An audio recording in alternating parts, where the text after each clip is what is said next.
joining us from our neighbors to the north up there in Nashua, New Hampshire, talking, of course, about the great Tom King of the Nashua Telegraph, who joins me here on the Christian Arcand Show. Hi, Tom. How we doing? Oh, this is going to be fun. Oh, is it? What's so fun about me having a nervous breakdown? There's nothing more fun than trying to talk you down off the ledge or giving you a little nudge to the edge. Either way. Well, which way are you leaning right now? You know where I am. What do you think? Well, if the team doesn't make a deal, right, there's a couple of reasons why. And one reason, because I think they wanted to make a deal. I do think that. And the reason why they didn't make the deal was, A, price was too high, and then B, I think they like what they have. I wasn't surprised because when Vrabel said something on Sunday after the game, he sat there and talked about how he really liked this group. And the words are ironic because he says, I really like coaching this group because they always want more. And I said, this sounds like Patriots fans right now. It's true, yeah.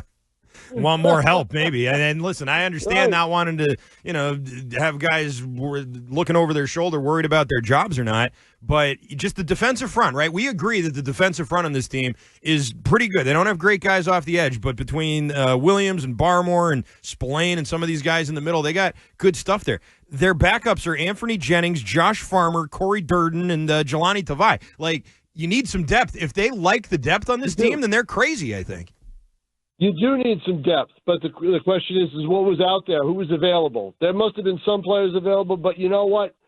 It's funny when you come. First of all, to me, the fascinating thing is the excitement and all the interest and angst over the NFL trade deadline, because it never used to be that way. As you said, I'm old, and I don't remember the trade deadline being this big of a deal. And no pun intended. And it now it was almost like the baseball trade deadline. Who's going to go? You've got a lot of bad teams that want to unload players. And they did that. They don't want to deal with you.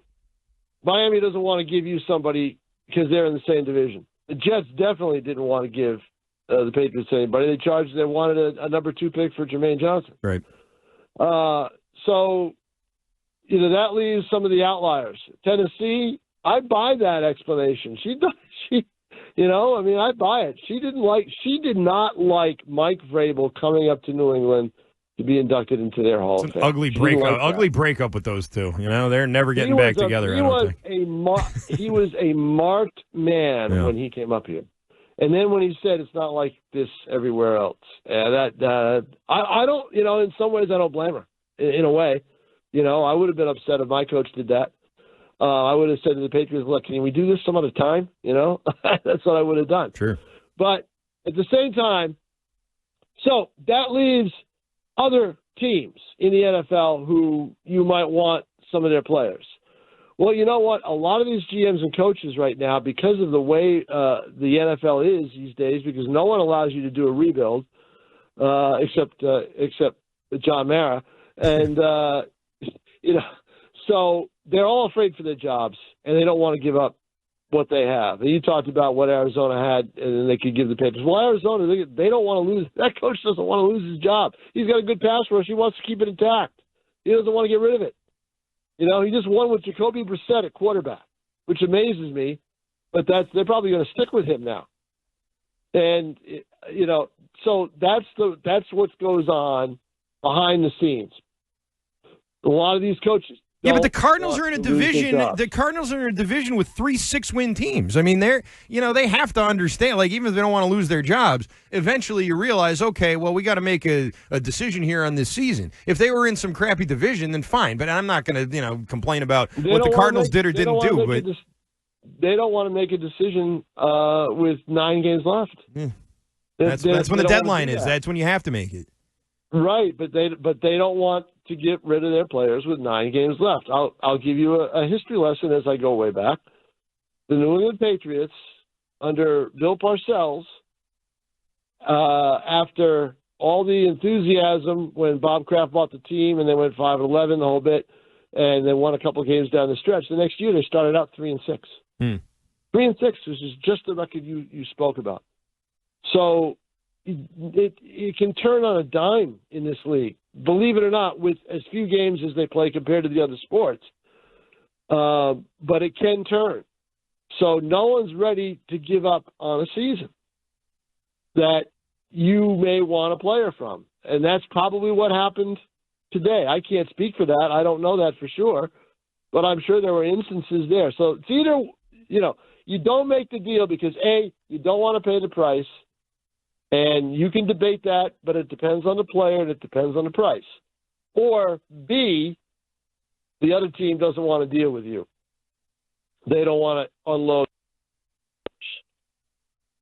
The Patriots need depth at running back, but I think when they saw what Terrell Jennings did on Sunday, they said, you know what? Maybe we can stick with this guy until Ramondre gets back.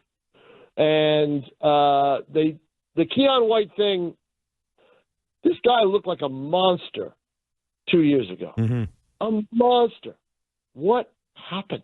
I don't know. He just didn't develop. And they got him out of that locker room as quickly as they probably could because he just was not. I mean, he wasn't good in the locker room either. So, and he was very, he wasn't happy last year, and understandably so. But he didn't fit this. Then this year, the line was that he didn't fit the system. So those are two reasons. The third reason is Vrabel likes the group. He loves the group, and he figures, okay, we can do it. That's the only explanation I can come up with. What about the fact that, just real quick, what about the fact that they have all this cap space, and you know as well as I do that when you're at the trade deadline and you say, hey, we'll make a trade, but we'll pay that whole freight for whatever guy you got there, some disgruntled player, whatever. We'll pay for him, all right? We'll throw all that money in. They can afford to do that 3 times over with probably anyone they wanted to at this thing, and that was not even something that they were able to leverage for themselves. They see people that are going to be free agents in March that they can go out and grab, and they don't have to give up any draft picks for. That's what they see. Okay, that's the deal. They see that down the road.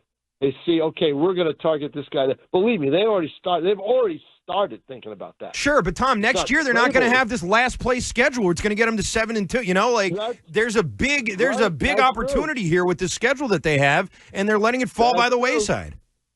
That's true. That might happen. Look at the Commanders. Right. I always say when a team that hasn't been very good, all of a sudden gets good one year, don't count on it being good the next year because strange things happen. But they obviously have people in mind that they feel they can probably go out and sign, that are going to be free agents, that they know are going to be free agents, and that's what they're going to wait. Sure. And Washington also made a big trade. They traded for Lattimore, and that was a big, big trade. They had to give up a bunch of picks for that. But that's not why they are not good this year. I mean, that has nothing to do with it. No, but they're not good, are they? And that's the Patriots don't want to end up in that situation. Well, so then don't let Drake May break his elbow like that. It has nothing to do with Marshawn Lattimore. That's true. I would have liked to see him go out and get a better, backup quarterback too, because of the way May is playing. Because he's gonna get hurt. Look at what we just saw it Sunday night. Mm-hmm. And I don't disagree with you that they could have used the help. I'm just telling you why they didn't use the help. And maybe I can get a bottle of red wine delivered to you or something to calm you down. That'd be terrific. What do you think of the moves that did get made today? Well, I looked at the Jets and I see the mess that they're in, and now they've got a running back that wants out, right? And it's too late. So those were the Jet deals were the ones that surprised me, and I know what you mean about what the Eagles have done. Howie Rose, he just manages to get players and doesn't care about the draft picks. The Rams were always like that. And eventually it caught up to them, and then they bounced right back. So, but in my mind, Vrabel probably looks at it and says, I like what we have. I don't want to screw it up, and I have other moves that I want to make in the offseason that I think will be better for us in the long run. All right. Those are the only reasons I could come up with. Before we let you go then, Tom, I know we've just been yelling and screaming about the trade deadline. Give me your thoughts quickly on this Atlanta game and what you think is going to happen next this coming Sunday in Tampa. Well, I think it's Sunday in Tampa. You're going to know in the first quarter one way or the other. Because you're going to know if the Patriots are on their game and they take it to them right away and they get out and they jump out in front, or if Tampa has the Patriots back on their heels. I think the first quarter is going to tell a big story about how that is. Because I think this is going to be a big shock to the system for the Patriots in a way. Although Tampa doesn't have some of their receivers. So they've got some injuries there. But, this is the best quarterback. Baker Mayfield's the best quarterback they'll have faced in what, a month and a half? Since Josh Allen. Since Allen, yeah. So the Atlanta game, I wonder if they would have won that game without the extra point being missed. And I wasn't surprised the extra point was missed. I watched him kick his field goal, and he was still pushing the ball to the right, and it barely went through the upright on that side. So when he kicked it, I said to somebody, I have a funny feeling about this kick. And sure enough, he missed it. So I think they were lucky to get out. I think they escaped. And the attitude that they had was, we escaped. We know we escaped, but we're a good team, and that's what good teams do. Good teams escape. We'll see how they can escape on Sunday against Tampa. We'll know a lot more about this Patriots team around 4 o'clock on Sunday afternoon. Yeah. And if they win this, boy, I'll tell you, this is going to be really interesting because that schedule the rest of the way is not that tough except for Buffalo. It really isn't. If they beat Tampa and can stay healthy, we could be talking about like a 13-win team here. Like not even not even a stretch, I don't think. Who are the two tough teams? The two tough teams are Buffalo and theoretically their record doesn't show right now, but they played very well the other day because Jackson was back. The Ravens. Right. So you have those two teams. That's it. Yeah.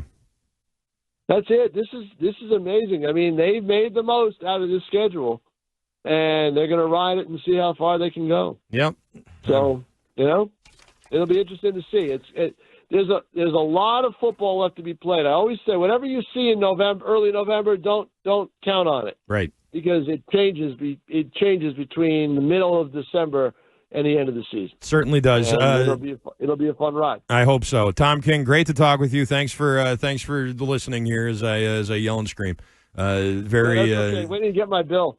I know. I'm gonna have to write you a bill for this one, but I appreciate it. It's always good to talk with you, buddy, and we'll talk to you again soon.